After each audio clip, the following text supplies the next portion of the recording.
Mike G with the Morning Buzz, and man, I'm just driving south. Before I leave snow country, I wanted to put in another Morning Buzz, and the topic that I wanted to bring up was just men and women and relationships, and how do we teach young men and young women to interact in a way that is both responsible, and when I'm talking about sex, obviously, that's both responsible, that is that actually has honor around it and sets them up to win in life. I mean, because a lot of look, we're all gonna have sex, okay? Every single one of us, every one of you, and this is gonna be shocking for you, but every one of you who are watching this video right now are a product of sex, be it good sex, bad sex, strange sex, who knows, but every single one of you watching right now are a product of a sexual encounter. Thanks, mom and dad. And that's just a reality, but we're so weird about it. And it's not just Americans, it's the whole fucking world, man, this conversation around men and women and sex.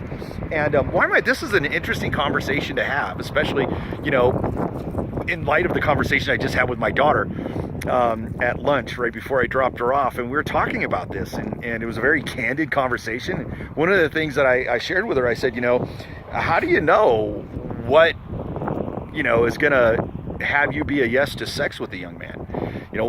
How do you know what that is? Are there 3 things? Are there 2 things? If he does this on a date, if he does that on a date, how would you know that? And she's like, I have no idea. And I said, well, why don't you create that, discover it, write it down, and then that'll just be one of those things that, if those 3 things happen in a date, it's a green light. And you ought to put down those things that, if he does this one thing or those 2 things or any one of these combination of things, it's an automatic no. I mean, even if he does those 3 things, you can actually have one of those like set up. And I don't know where I got that from. I just made it up on the fly. But it felt good. And she was like, oh man, because it gave her some power around, her own decisions around having sex. And at any time, even though those 3 things happen, she could still say no. She doesn't have to be like, oh, those 3 things happen, I'm going to have sex with this boy. No. She still has a choice, right? And so how I got on this topic, quite frankly, is it's been mulling around in my head as I'm driving back to Phoenix, thinking about, was that good advice? Was that bad advice? I don't know. We've got some people over here, like right behind me. You can see them. They're playing in the snow. These are truck drivers playing in the snow right now. Okay, that was a fun diversion.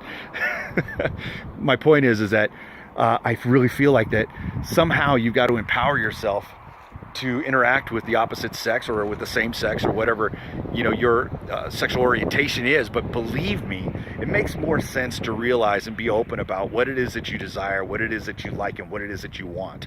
And if you can communicate that to yourself first, and then out here in the world, it's going to make life and sex much easier, a lot better, instead of having these little hidden agendas or these, you pocket away, you put it away and not tell anybody.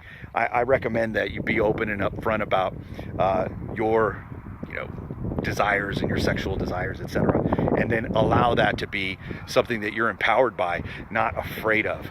And boy, am I talking to myself right now. No kidding. So anyway, interesting topic. Leave a comment below, subscribe, and we appreciate you listening in. I'll talk to you tomorrow morning on the Morning Buzz. This is Mike G. I'm out.